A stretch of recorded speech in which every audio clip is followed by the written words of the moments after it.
गरीब बेटी का 150 अमीर मेहमानों वाले ससुराल में धमाकेदार एंट्री।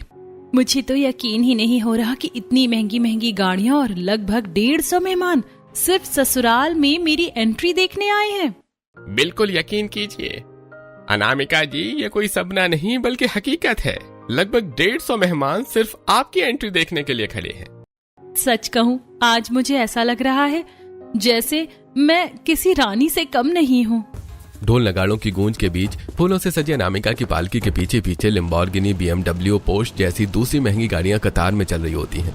वहीं पड़ोसी हैरानी से एक गरीब बेटी का 150 अमीर मेहमानों वाले ससुराल में धमाकेदार एंट्री का मजा ले रहे होते हैं। वहीं साधारण कपड़ों में एक और गरीब बेटी छाया की भी आंखें धमाकेदार एंट्री पर टिकी होती हैं। क्या सच में किसी गरीब की एंट्री इतनी शानदार और धमाकेदार हो सकती है? अरे कहीं तो ये तो नहीं सोच रही कि तेरे ससुराल में तेरी भी ऐसे धमाकेदार एंट्री होगी, क्योंकि हर गरीब बेटी की किस्मत अनामिका जैसी नहीं होती। अनामिका ने कलेक्टर बनकर अपना नाम कमाया, तब इतना अमीर परिवार अनामिका को अपनी बहू बनाकर अपनी पब्लिसिटी के लिए धमाकेदार एंट्री करवा रहा है। वैसे ऐसी धमाकेदार एंट्री तेरी भी हो सकती है, पर ऐसा तू सिर्फ सपना देखना। मैं तो कहूंगी सपना भी मत देखना, क्योंकि तेरे माँ बाप इतने गरीब हैं कि किसी गरीब का भी रिश्ता नहीं आएगा तेरे लिए। धमाकेदार एंट्री तो भूल ही जा। और मेहमान, पंडित जी के तो पैसे जुटेंगे नहीं, मेहमान कहाँ से आएंगे? छाया अपनी पड़ोसनों की बातों से अपनी हकीकत का सामना करती है और सड़क किनारे बनी अपनी छोटी सी झोपड़ी में चली आती है। झोपड़ी की हालत कभी टूटी फूटी है, जिसमें एक टूटी चारपाई पर सालों से बीमार छाया के माता पिता यानी राधिका और राजू बैठे होते हैं। वाह, क्या एंट्री थी। रात में पूरी सड़क जगमगा उठी थी। यहाँ बैठे बैठे हमें सब दिख रहा था। भगवान, तुझसे एक ही प्रार्थना है, हमारी गरीब बेटी की भी अमीर से अमीर मेहमान के बीच ऐसी ही धमाकेदार एंट्री करवाना उसके ससुराल में। मम्मी पापा, जितने पैसे इस एंट्री में खर्च हुए होंगे उतने पैसे तो हम खुद को बेचकर भी नहीं कमा पाएंगे। बेटी ससुराल में धमाकेदार एंट्री हर लड़की की चाह होती है, पर तेरी ये चाह सिर्फ हमारी बेटी होने की वजह से पूरी नहीं हो पाएगी, क्योंकि शादी में लड़के वालों को मिला दहेज ही तय करता है कि ससुराल में बहू की एंट्री कैसी होगी। और हम तो तुझे 2 वक्त की रोटी भी नहीं खिला पाते, ऊपर से तू ही हमारे लिए दिन भर मेहनत करती है। ऊपर से जो तूने दिन रात जाग कर पढ़ाई करके स्कॉलरशिप हासिल की थी, वो भी तूने हम बीमारों का पेट भरने के लिए खर्च कर दिया। नहीं नहीं मम्मी पापा, आप लोगों ने मेरी बात का गलत मतलब निकाल लिया। मैं भी ना बिना सोचे कुछ भी बोल देती हूँ। अगर मैं आप दोनों की बेटी हूँ तो आइंदा कभी ऐसी शब्द अपनी जुबान से मत निकालिएगा। इतना कहकर छाया अपने माता पिता को गले लगा लेती है। तीनों की आंखें डबडबा उठती हैं और मजबूरियां साफ दिखाई दे रही होती हैं। ऐसी रात बीतती है। सुबह होते ही राजू खांसते हुए उठता है। हल्के बुखार की वजह से शरीर कांप रहा होता है। कांपते हाथों से राजू मोची के औजारों वाला अपना पुराना झोला उठाता है। पापा, आपकी तबीयत बहुत खराब है, आप कहीं नहीं जाएंगे? नहीं बेटी, मुझे जाने दे। मैं नहीं चाहता कि मेरे रहते मेरी जवान बेटी दर दर काम ढूंढते फिरे। हाँ बेटी, और वैसे भी अब तेरी उम्र मायके में रहने की नहीं, अपने ससुराल जाने की है, ना कि घर से बाहर निकल अपने माँ बाप के लिए मजदूरी करने की। ऐसा किसने कहा है कि बेटियां मायके से सिर्फ ससुराल में एंट्री करने के लिए निकलती हैं? कुछ बेटियां अपने माँ बाप के लिए भी घर से बाहर कदम रखती हैं। और अब आप लोग मेरी चिंता छोड़िए, मैंने पहले ही आज का काम ढूंढ रखा है। इतना कहकर छाया राजू से झोला लेकर साइड में रख देती है और घर के बाहर मिट्टी के चूल्हे पर थोड़ी आलू की भुजिया और 2 रोटियां बनाकर अपने माता पिता को खिलाकर दवाई देती है और एक बैंक्वेट हॉल पहुंचती है, जहां शादी के अगले दिन के बहुभोज की तैयारियां चल रही होती हैं। अब आने का टाइम मिला तुम्हें? तुम्हारे साथ की लड़कियां आधे घंटे पहले आ गई हैं। तुम्हें पता भी है आज हमारे 150 मेहमानों का बहुभोज है। माफ कीजिए मालकिन, मम्मी पापा की तबीयत ठीक नहीं थी और उन्हें खाना खिलाकर दवाइयां देने में थोड़ी देर हो गई। मैं तुझे तेरे मम्मी पापा को खाना बनाकर खिलाने के पैसे नहीं दे रही हूँ, हमारे 150 मेहमानों को समय पर खाना परोसने के पैसे दे रही हूँ। चल जल्दी काम पर लग, मेहमान आने शुरू हो गए हैं।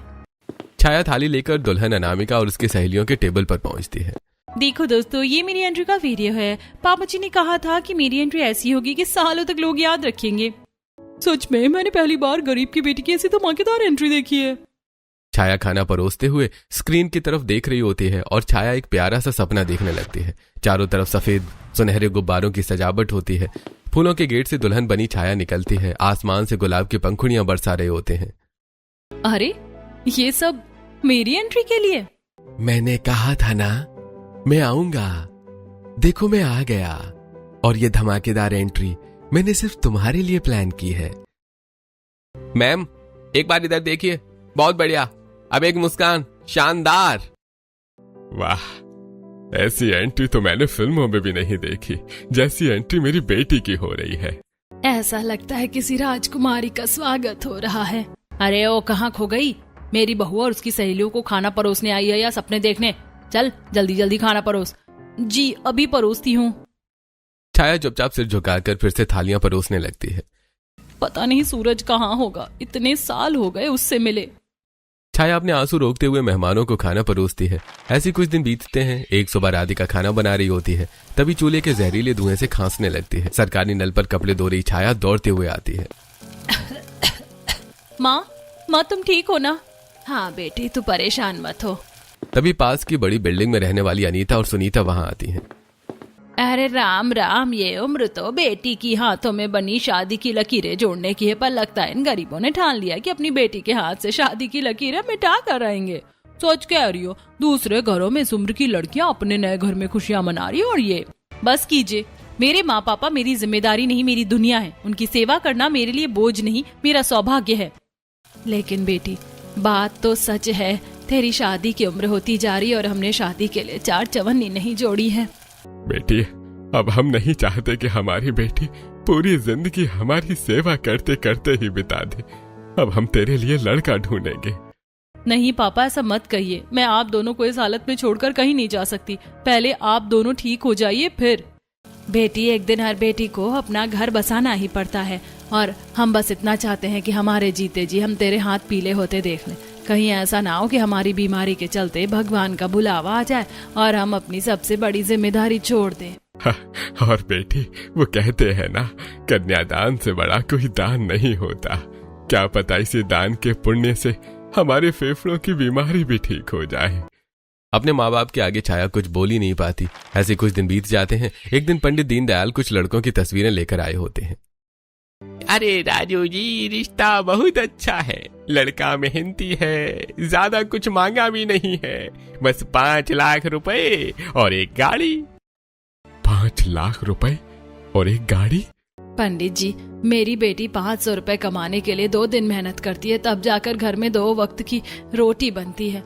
हमें बेटी की शादी करनी है, दूल्हा खरीदना नहीं है।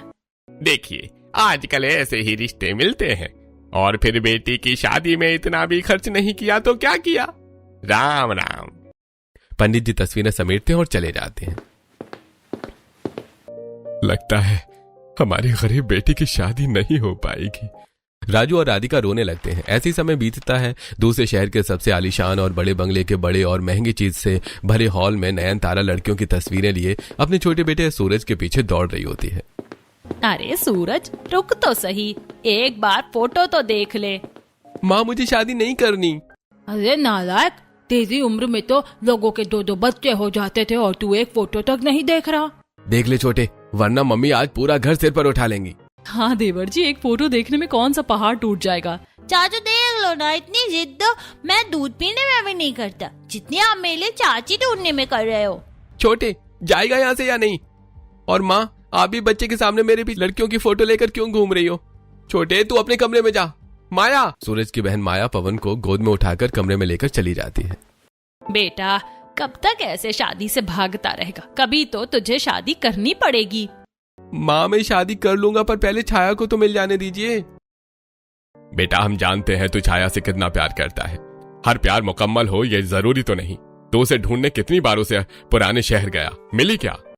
नहीं मिली तो क्या हुआ, एक बार फिर जाऊंगा, बार बार जाऊंगा। जब तक सांस चलेगी उसे ढूंढता रहूंगा, और शादी करूंगा तो सिर्फ छाया से, वरना कभी नहीं करूंगा। इतना कहकर सूरज अपने कमरे में चला जाता है और एक डायरी से पुरानी बीच से फटी छोटी सी छाया की तस्वीर निकालता है।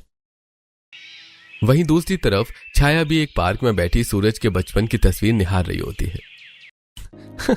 कहाँ हो छाया, कितने साल हो गए मिले। तुम कहाँ रह गए सूरज, अब तो आ जाओ। अब मम्मी पापा मेरी शादी के लिए लड़का भी ढूंढने लगे हैं। छाया, तुम चिंता मत करना, मैं शादी तुम्ही से करूंगा। मेरा इंतजार करना छाया, दोनों अपनी आंखें बंद कर आंसू रोकने की कोशिश करने लगते हैं। ऐसी समय बीतता है। एक शाम छाया काम करके घर लौटती है। राधिका और राजू जमीन पर पड़े होते हैं। दोनों की सांस फूल रही होती है।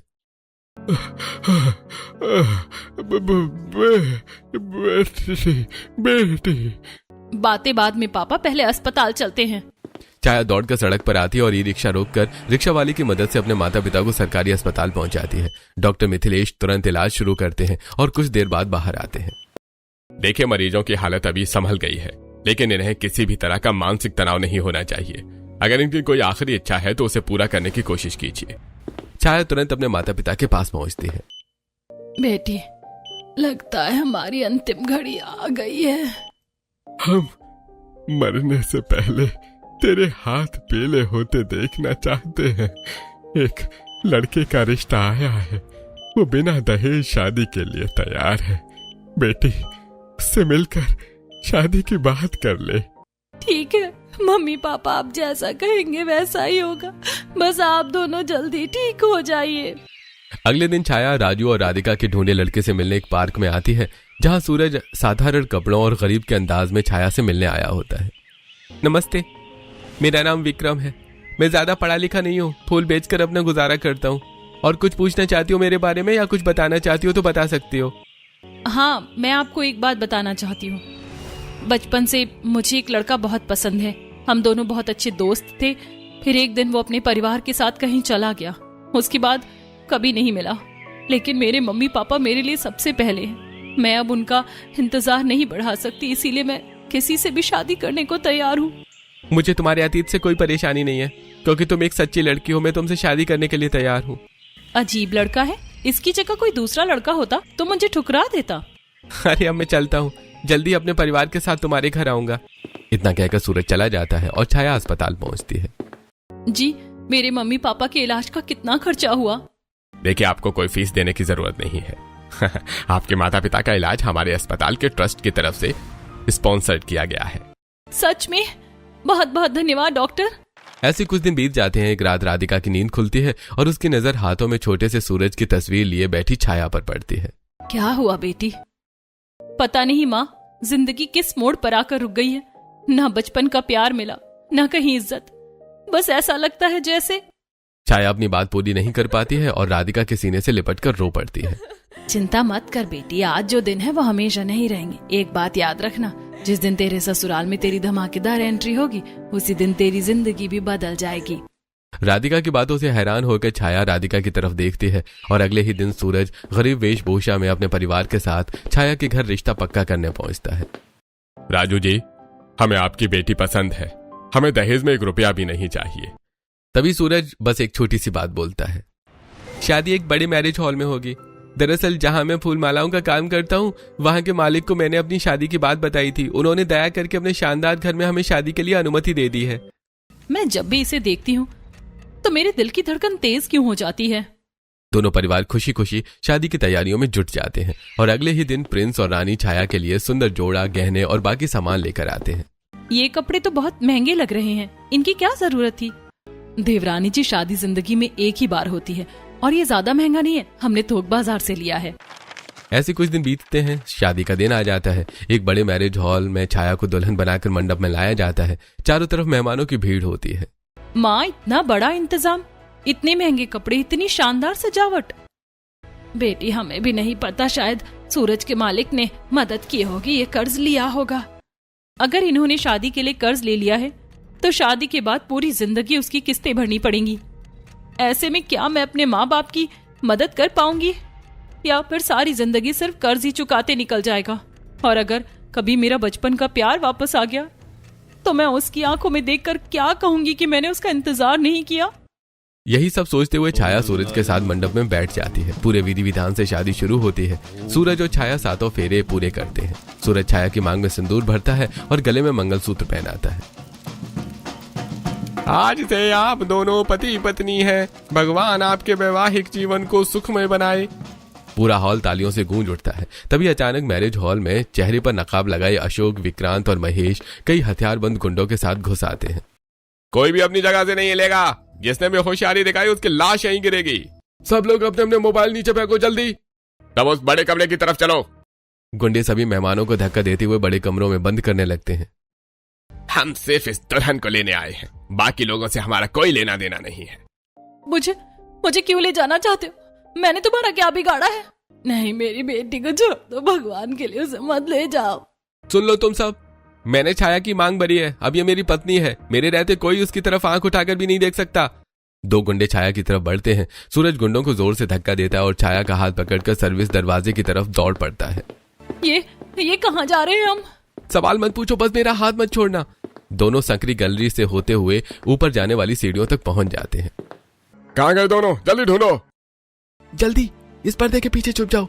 सूरज और छाया बड़े पर्दों के पीछे सांस रोककर खड़े हो जाते हैं। तीनों गुंडे दौड़ते हुए आगे निकल जाते हैं और सूरज छाया को लेकर दीवार से सटकर दबे पांव टेरिस पर पहुंचता है और आसपास पड़े भानगढ़ से एक बड़ा सा SOS साइन बनता है। ये आपने क्या किया? मदद मांगी है, अगर किस्मत ने साथ दिया तो कोई ना कोई हमारी पुकार ये जरूर देख लेगा। लेकिन हम अपने परिवार को छोड़कर कैसे जाएं? मम्मी पापा सब लोग नीचे हैं। मैं भी अपने परिवार को अकेला छोड़कर नहीं जाना चाहता, लेकिन पहले हमें यहाँ से निकलना होगा। अगर हम सुरक्षित बाहर पहुंच गए तो पुलिस कमांडोज और पूरी रेस्क्यू टीम को लेकर वापस आएंगे। तभी दूर आसमान से हेलीकॉप्टर की आवाज सुनाई देने लगती है। दोनों ऊपर देखते हैं। हेलीकॉप्टर धीरे धीरे SOS सिग्नल की तरफ बढ़ रहा होता है। तभी दरवाजा जोर से खुलता है। अशोक, विक्रांत, महेश और बाकी गुंडे हथियार लेकर टेरिस पर पहुंचते हैं। बहुत भाग लिए तुम दोनों, अब कोई रास्ता नहीं बचा। वो लोग आगे। मेरे पीछे रहो, जब तक मैं खड़ा हूँ कोई तुम्हें छू भी नहीं सकता। हेलीकॉप्टर टेरिस के ऊपर मंडराने लगता है। ऊपर से एक मजबूत सीढ़ी नीचे गिरती है। छाया जल्दी चढ़ो। नहीं, पहले आप। बहस करने का समय नहीं है, जल्दी ऊपर जाओ। सूरज छाया को सहारा देकर रस्सी की सीढ़ी पर चढ़ा देता है। छाया ऊपर पहुंचती है। उसी समय अशोक तेजी से सूरज की तरफ दौड़ता है। सूरज आखिरी पायदान पकड़कर ऊपर चढ़ जाता है। हेलीकॉप्टर धीरे धीरे ऊपर उठने लगता है और सूरज हेलीकॉप्टर के अंदर चला जाता है। हम सबको छोड़कर आ गए। अगर उन्होंने मम्मी पापा और बाकी लोगों को कुछ कर दिया तो? मेरी तरफ देखो, मैं किसी को कुछ नहीं होने दूंगा। लेकिन वो लोग हमें भागते हुए देख चुके हैं। यही सबसे बड़ी हमारी ताकत है। अब उनका पूरा ध्यान हमारे पीछे होगा, उधर हमारे परिवार को बचाने का मौका मिल जाएगा। हेलीकॉप्टर तेजी से दूसरे शहर की तरफ बढ़ने लगता है। कुछ देर बाद नीचे रोशनी से जगमगाता एक विशाल मैदान दिखाई देता है। जैसे ही हेलीकॉप्टर नीचे उतरना शुरू करता है, अचानक रंग बिरंगी आतिशबाजियां आसमान में फूटने लगती हैं। अरे बम! फिर से हमला हो गया। नीचे मत उतरिए, कोई गोली चला रहा है। शांत रहो, ध्यान से नीचे देखो। छाया कांपते हुए नीचे देखती है। नीचे 150 लोग आरती की थालियां लिए खड़े होते हैं। महंगी गाड़ियों की लंबी कतार लगी होती है। पूरा शहर रोशनी से ऐसे जगमगा रहा होता है जैसे शहर के सभी लोग एक साथ दिवाली मना रहे हो, जिसके सामने चांद की रोशनी भी फीकी पड़ जाती है। भीड़ में अच्छे कपड़े पहने छाया के ससुराल और माता पिता भी खड़े होते हैं। साथ ही छाया को किडनैप करने आए गुंडे भी सूट बूट में बुके लिए वहीं खड़े होते हैं। ये सब क्या हो रहा है? सब लोग यहाँ कैसे पहुँच गए? हम तो हेलीकॉप्टर से आए, फिर भी ये लोग हमसे पहले यहाँ कैसे पहुँच गए? और इनके हाथों में आरती की थालियां। अभी तो ये सब कमरे में बंद थे और अभी यहाँ ये सब क्या हो रहा है? हेलीकॉप्टर जमीन पर उतरता है। सूरज धीरे से छाया का हाथ पकड़कर नीचे उतरता है। चारों तरफ रंग बिरंगी रोशनी, महंगी गाड़ियां, 150 मेहमान, हाथों में आरती की थालियां लिए खड़ी महिलाएं और आसमान में लगातार फूटते पटाखे और छाया सूरज के ऊपर बरसाती गुलाब के फूल देखकर छाया दंग रह जाती है। तभी सारी लाइटें बंद हो जाती हैं और स्पॉटलाइट सीधे छाया पर आकर रुक जाती है। तभी राधिका राजू से, आज उस गरीब बेटी की धमाकेदार एंट्री होने जा रही है, जिसने अपने बचपन के साथी का सालों तक इंतजार किया, जिसने अपने माँ बाप की खुशी के लिए अपने सपनों की कुर्बानी दे दी। लेकिन सच्चा प्यार कभी हारता नहीं। आज उसी सच्चे प्यार की कहानी का सबसे खूबसूरत पल पूरी दुनिया देखेगी। ये सारी बातें राधिका के बगल में टेबल पर रखे माइक में गूंज उठती हैं, जिसे सुनकर छाया, इसका मतलब तुम ही मेरे बचपन वाले सूरज हो? हाँ, मैं वही सूरज हूँ जिसने तुमसे कहा था कि एक दिन वापस आऊंगा। याद है ना वो दिन? 8 साल की छाया और 10 साल का सूरज स्कूल की ड्रेस में हाथों में बस्ता लिए दौड़ते हुए स्कूल जा रहे होते हैं। जल्दी भाग, आज फिर देर हो गई तो मास्टर जी दोनों को मुर्गा बना देंगे। पहले तुम धीरे चलो, हमेशा मुझे छोड़कर भागते रहते हो। ठीक है, मैं वादा करता हूँ तुझे छोड़कर कभी नहीं भागूंगा, और कहीं भाग भी गया तो वापस जरूर आऊंगा। दोनों हंसते हंसते स्कूल पहुंच जाते हैं। दोपहर में दोनों एक ही पेड़ के नीचे बैठकर खाना खाते हैं। छुट्टी होने के बाद साथ साथ घर लौटते हैं। लेकिन हर कहानी में एक दुख जरूर होता है। एक दिन उदास राजू छाया से मिलने एक पार्क में आता है। पापा का दूसरे शहर में काम लग गया है, आज हम लोग हमेशा के लिए दूसरे शहर जा रहे हैं। नहीं, तुम नहीं जाओगे। मैं किसके साथ स्कूल जाऊंगी? मैं भी नहीं जाना चाहता, लेकिन पापा की बात माननी पड़ेगी। इसका मतलब तुम कभी वापस नहीं आओगे? नहीं नहीं, मैं तुमसे मिलने जरूर आऊंगा और हम हमेशा की तरह इसी पार्क में मिलेंगे, पिंकी प्रॉमिस। सूरज अपनी जेब से अपनी और छाया की एक फोटो निकालकर उसे बीच में से फाड़ता है और अपनी तस्वीर छाया को दे देता है। छाया सूरज के फोटो को रख लेती है और सूरज छाया की फोटो लेकर रोता हुआ अपने घर की तरफ भाग जाता है। सूरज और छाया की कहानी सुनकर सिर्फ छाया की धमाकेदार एंट्री देखने आए अमीर से अमीर मेहमान, मीडिया रिपोर्टर्स, एक कैमरामैन, होस्ट और पूरा परिवार समेत 150 लोगों की आंखें रो पड़ती हैं।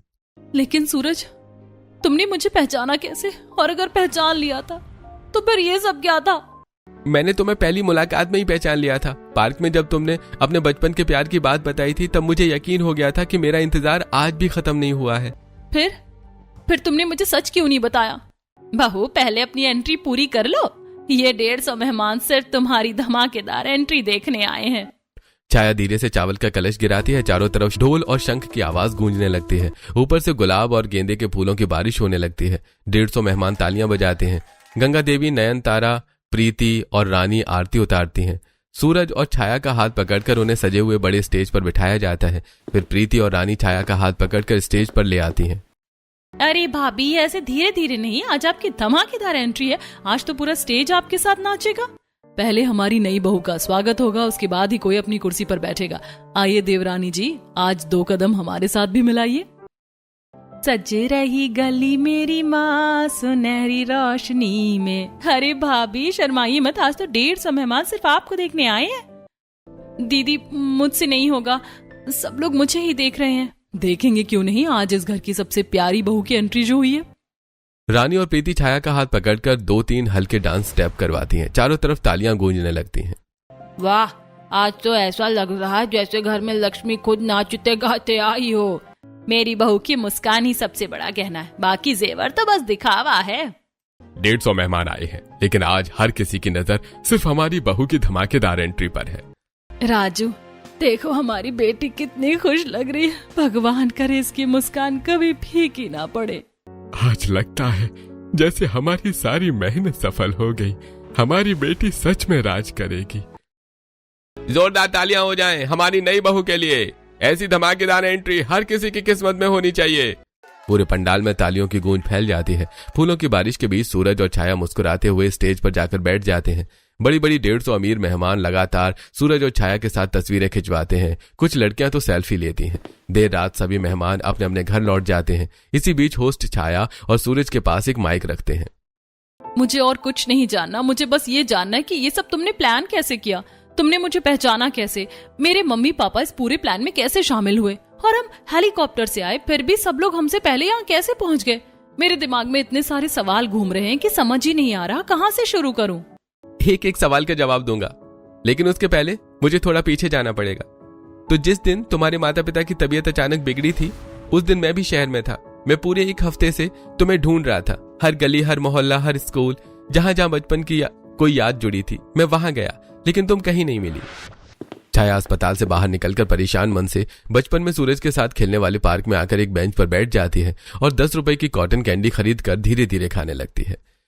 भगवान, आखिर मेरी जिंदगी मुझे कहाँ ले जा रही है? मम्मी पापा की तबीयत भी खराब है, वो मेरी शादी की जिद कर रहे हैं और जिसका मैं सालों से इंतजार कर रही हूँ, पता नहीं वो इस दुनिया में कहाँ है। छाया के बगल में उसी बेंच की दूसरी तरफ सूरज बैठा होता है। दोनों एक दूसरे की तरफ बिल्कुल ध्यान नहीं देते। दोनों अपने अपने ख्यालों में डूबे होते हैं। नहीं, मैं हार नहीं मानूंगा। जब तक सांस चलेगी मैं उसे ढूंढता रहूंगा। लगभग आधा घंटा बीत जाता है। सूरज उठने लगता है, तभी उसकी नजर छाया पर पड़ती है। छाया अब भी उसी कॉटन कैंडी को हाथ में लिए खोई हुई बैठी होती है। अरे, ये लड़की आधे घंटे से यहीं बैठी है। लगता है इसकी भी कोई बहुत बड़ी परेशानी है। सूरज दूर खड़े होकर चुपचाप छाया को देखता रहता है और छाया के निकलते ही छाया का पीछा करते हुए सीधे अस्पताल पहुंचता है। फिर छाया अस्पताल से अपने छोटे से घर आती है और अपने माता पिता से बात करके वापस काम पर निकल जाती है। छाया? क्या कहीं ये वही छाया तो नहीं? सूरज तुरंत घर के बाहर रुक जाता है। अंदर से राधिका और राजू की आवाज सुनाई देती है। पता नहीं हमारी बेटी की किस्मत में क्या लिखा है। भगवान, बस हमारी एक इच्छा पूरी कर दे।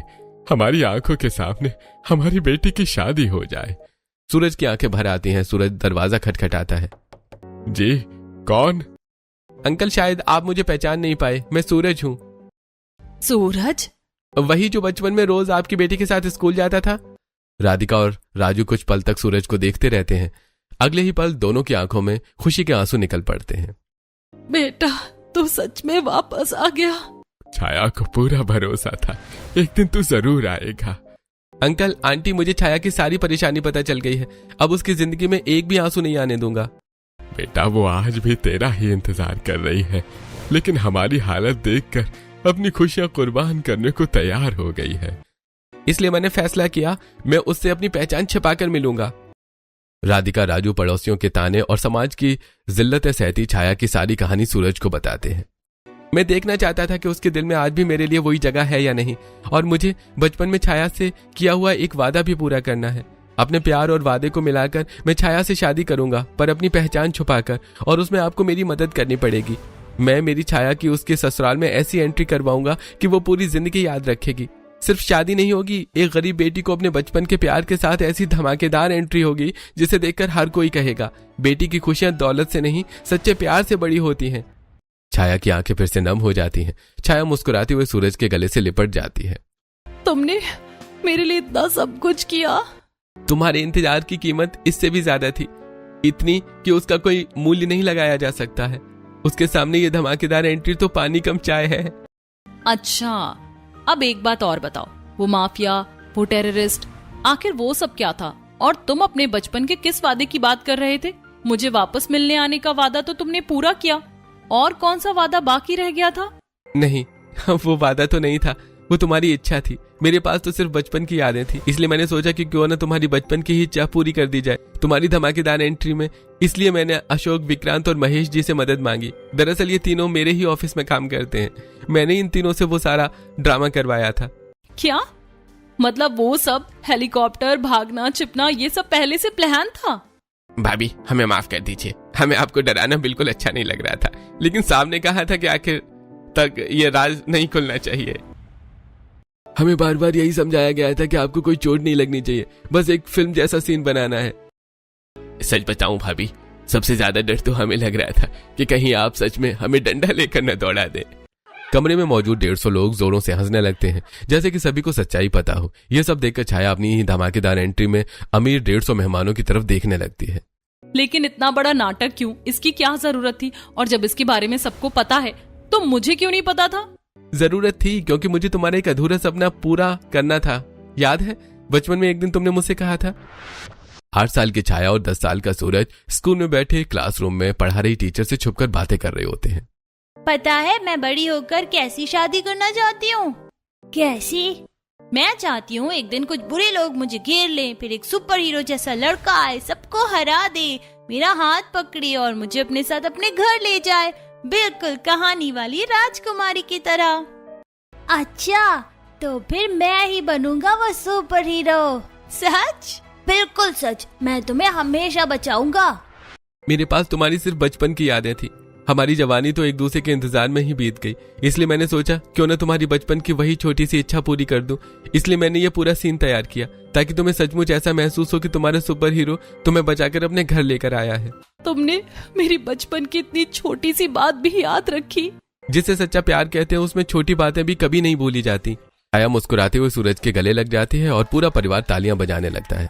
भगवान हर बेटी को ऐसा जीवन साथी दे जो उसकी कही हुई नहीं बल्कि अनकही बात भी समझ जाए। आज से ये घर सिर्फ हमारी बहू का नहीं, इसके माँ बाप का भी है। नहीं बहन जी, हम आप लोगों पर बोझ नहीं बनना चाहते। कैसी बातें कर रही हैं आप? बेटी जब हमारी हो गई तो बेटी के माँ बाप भी हमारे अपने हुए। ये घर जितना हमारा है उतना ही आपका भी है। हमने कभी नहीं सोचा था हमारी बेटी को इतना बड़ा परिवार मिलेगा। अब कोई कहीं नहीं जाएगा, अब हम सब एक ही परिवार हैं। मम्मी जी बिल्कुल सही कह रही हैं। अब ये घर जितना हमारा है उतना ही आप दोनों का भी है। समय बीतने लगता है। राधिका और राजू भी उसी विशाल घर में परिवार के साथ रहने लगते हैं। पूरे परिवार में फिर कभी अमीरी गरीबी का फर्क नहीं रहता। चाहे अपने सास ससुर की सेवा करती है, साथ ही अपने माँ बाप का भी पूरा ध्यान रखती है। गंगा देवी के आशीर्वाद, नयनतारा के स्नेह, प्रीति की शरारतों, रानी के प्यार और सूरज के साथ छाया की जिंदगी खुशियों से भर जाती है।